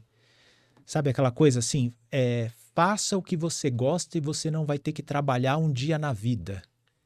É a maior estupidez que existe. O meu ditado é o contrário. Eu falo Você assim... vai começar a odiar. Exatamente. Eu falo assim, trabalhe com aquilo que você ama, que você não vai amar mais do mesmo jeito. É isso, né? Exatamente. Então, você tem que... Às vezes, você encontra... Aí entra aquilo que eu falei. Às vezes, você encontra motivação na tarefa em si mesmo. Mas, às vezes, você tem que procurar um outro motivo. Né? Sabe, sobre trabalho, né? Isso é bastante interessante, já que aqui é um podcast de empreendedorismo, né? Isso. Eu costumo dizer que trabalho não é para dar prazer, porque se fosse para dar prazer, acho que as pessoas nem precisavam te pagar para fazer, né? Para pensar comigo, né? Ah, mas eu sinto prazer no meu trabalho. Eu acho que talvez você sinta propósito no teu trabalho. E isso é muito bacana. Isso é muito bacana, encontrar propósito no trabalho. E muitas vezes a gente encontra propósito no trabalho em si. Eu, graças a Deus, quando eu vejo alguma paciente me agradecendo sinceramente, ontem mesmo eu atendi, ou anteontem, enfim, atendi uma jovem médica que tinha acabado de passar na residência e estava feliz da vida, lá na UTI dando plantão, feliz da vida. Olha como é interessante isso, né? Estava passando perrengue na UTI, né, dando plantão lá. E aí ela separou até um tempo na consulta, na hora do descanso dela, foi no conforto médico, né, que é aquele lugar onde tem caminha para o médico descansar para fazer a consulta. E eu vi ela, quando eu vi sinceridade no que ela estava me agradecendo por poder estar ali segura, ela falou, doutor... Daqui eu sou que tô menos surtando, falou assim, tá todo mundo aqui agoniado e eu sou que tô mais tranquilo aqui. Eu fiquei tão contente, é aquele momento que você encontra propósito em si, no seu trabalho, né? Mas mesmo eu que sou médico psiquiatra, não é sempre que isso acontece. Às vezes o trabalho é muito difícil, é muito burocrático, às vezes os pacientes não estão indo do jeito que você queria, às vezes o paciente está até decepcionado porque algumas doenças são difíceis de tratar mesmo. E isso te frustra? Assim, não me frustra. A questão acho que não é... Agnes, não é frustração. É reconhecer que o trabalho é isso mesmo. Que o trabalho, na maior parte das vezes, vai ser penoso, vai ser difícil. Mesmo que você goste do que você faz, né? Então, acho que frustrar, acho que talvez não seja a palavra. Mas eu tenho bem claro para mim que o trabalho é penoso na maior parte do tempo. E a gente tem que encontrar um propósito para além do trabalho em si, muitas vezes. E existe um caminho mais fácil para isso?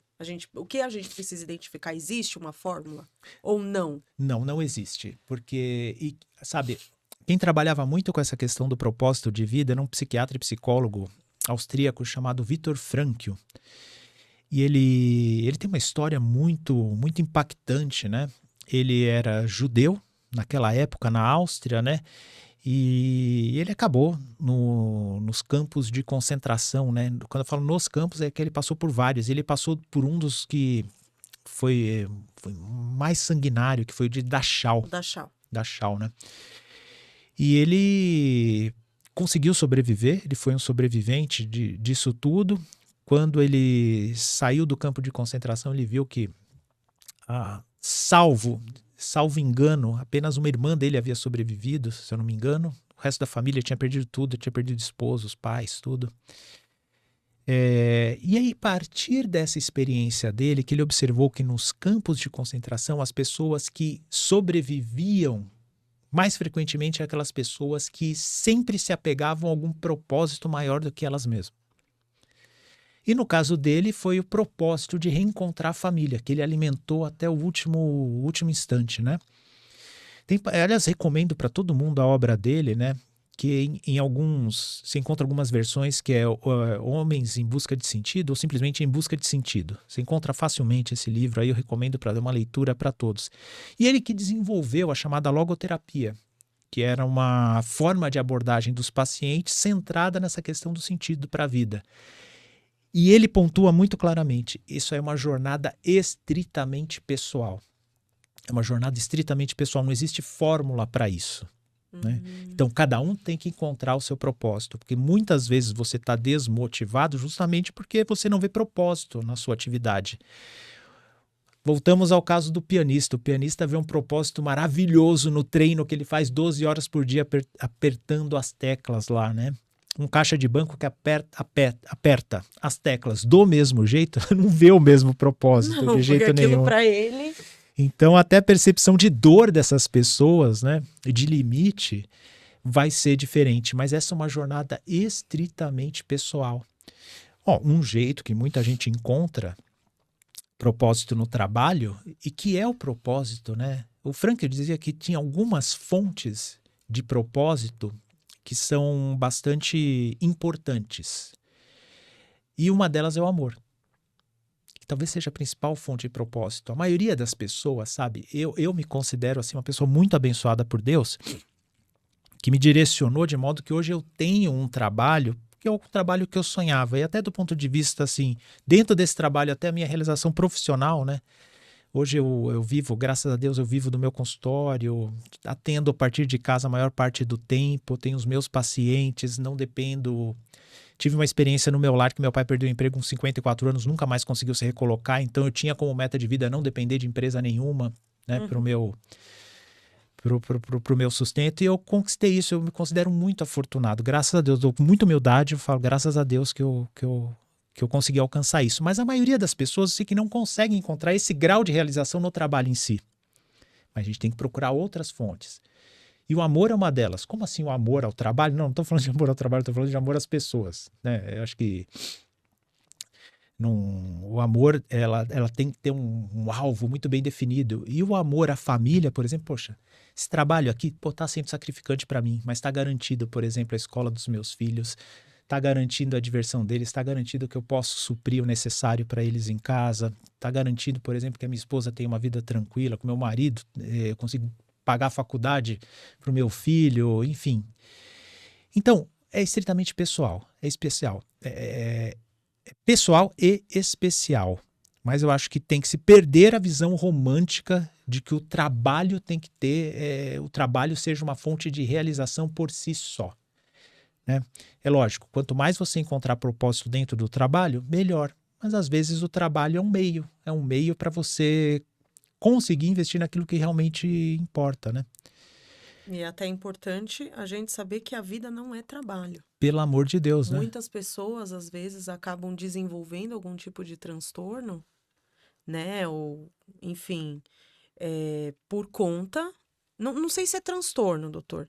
A pessoa que fica com estafa, a pessoa que está com estresse, a pessoa que fica extremamente cansada, às vezes ela acaba desistindo. É porque ela vive para o trabalho, né? O burnout, né? Que é amplamente falado também. Antigamente tinha um nome que era bem mais explicativo, que era esgotamento. Antigamente o burnout se chamava Eu prefiro esgotamento. Porque explica bem. O nome, eu acho que o nome não precisa explicar, né? Porque quando você não aguenta mais, você simplesmente não consegue pensar, não consegue agir, não consegue fazer nada. Você começa a desenvolver aversão, você começa a querer evitar as tarefas, o teu desempenho cai, a sua concentração cai. E aí você está nessa situação de esgotamento, né? Lógico, o trabalho, não, como eu falei, não precisa ser algo prazeroso por si necessariamente, mas também chegar nessa situação de esgotamento também não é legal, né? E quando chega nessa situação de esgotamento e a pessoa se identifica de tal forma com o trabalho que a identidade dele é indissociável do trabalho, aí a pessoa perdeu o significado da vida dela. Muito complicado isso, né? Porque ela não tem vida, ela tem o trabalho, e a vida dela é o trabalho. E às vezes isso acaba sendo prejudicial, porque ela começa a procurar afetos no trabalho, né? Amizade no trabalho, então ela fica dependendo daquilo, ela quer passar mais tempo no trabalho. Tudo gira em torno do trabalho, então eu acho isso bastante temeroso. Bastante temeroso, né? A identidade da pessoa ser exclusiva do trabalho, lógico. O que a gente faz para ganhar vida diz muito a respeito de nós e faz parte da nossa identidade, mas tem que ser uma parte da nossa identidade, né? Bom, e o que deve ser a parte principal da nossa identidade, né? O estudo de Boston nos ensina isso. O que é mais importante e determinante para a gente ter uma vida satisfatória e feliz? O estudo de Boston segue pessoas desde a década de 30 até hoje. Aí teve uma vez que falaram, Fernando, você está mentindo, década de 30 até hoje já morreu. Não, mas calma. Segue os descendentes também das famílias lá de Que Boston. legal. É considerado o estudo mais longo a respeito da felicidade que existe. Já teve 5 gerações de pesquisadores, né, que vai alternando, vão mudando os pesquisadores. Já teve pelo menos o investigador principal, acho que já trocou 5 vezes, mas o estudo continua. Segue essas famílias, né? E começaram a pesquisar. Segue famílias de classes socioeconômicas e culturais assim, totalmente diversas. Segue estudantes, desde estudantes de Harvard até trabalhadores braçais lá em Boston, né?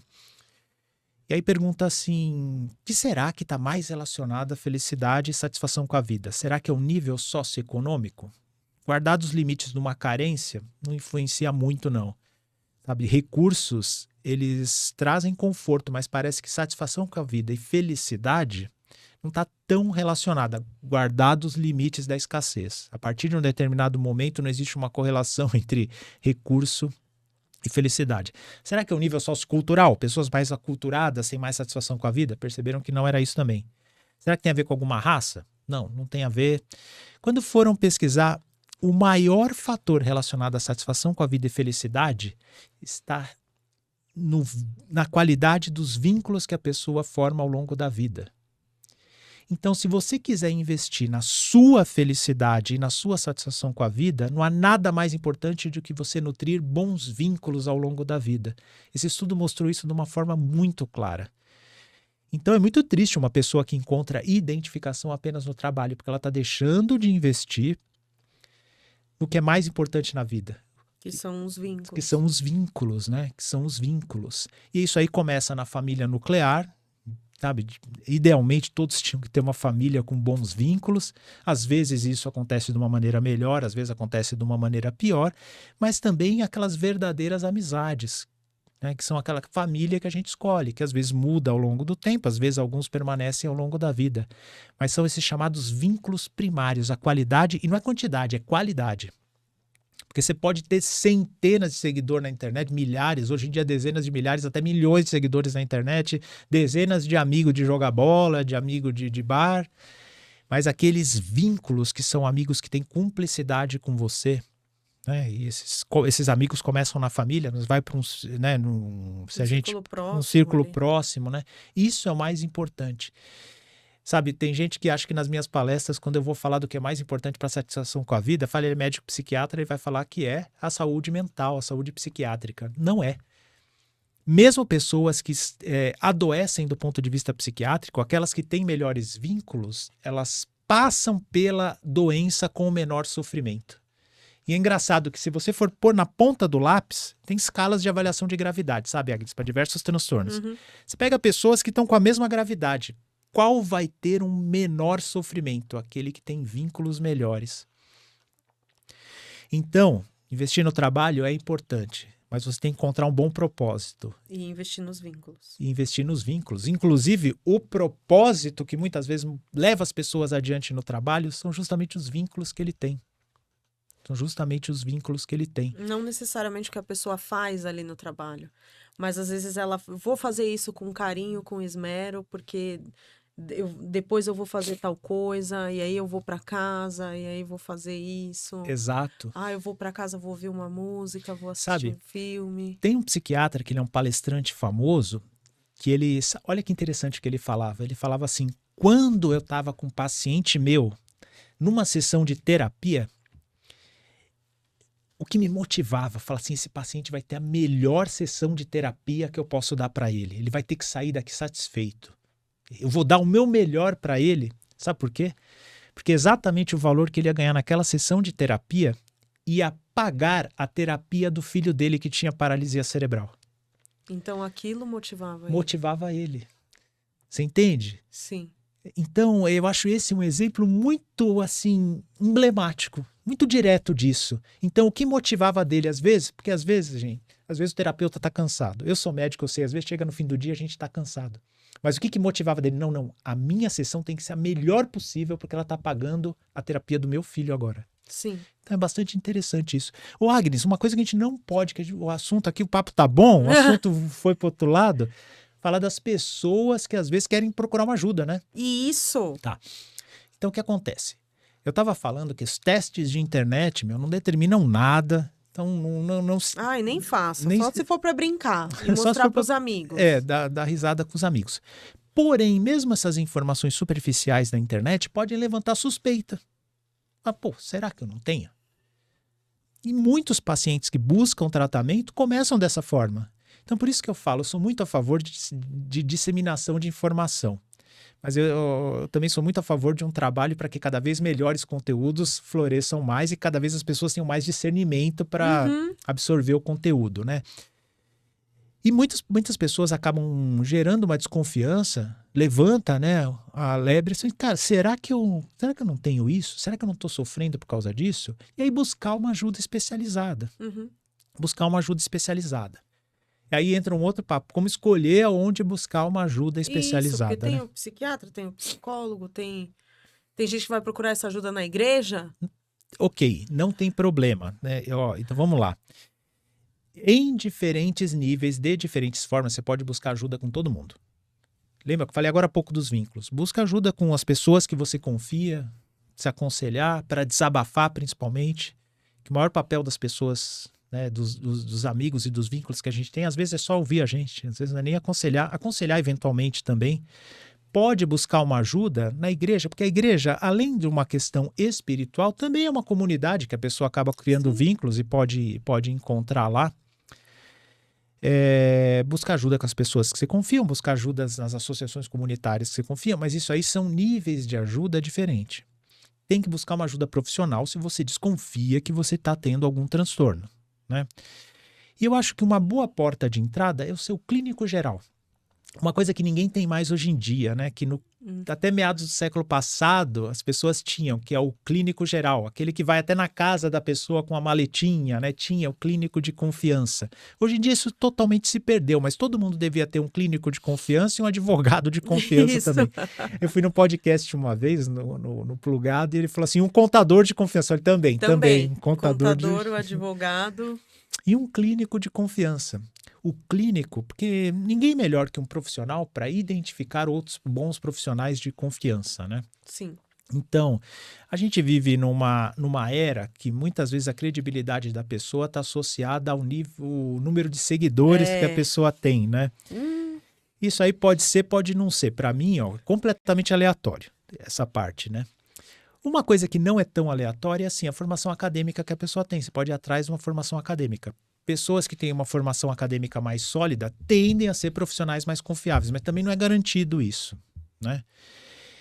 Então, eu acho que ter um profissional de sua confiança pode ser um amigo da família ou pode ser, de fato, um prestador de serviço da família. E pedir para ele indicar pode ser um bom passo. Se você não tem nada disso, vai com o teu discernimento, busca ajuda. Se o primeiro profissional você não sentir confiança, busca uma segunda opinião, mas não deixe de buscar ajuda.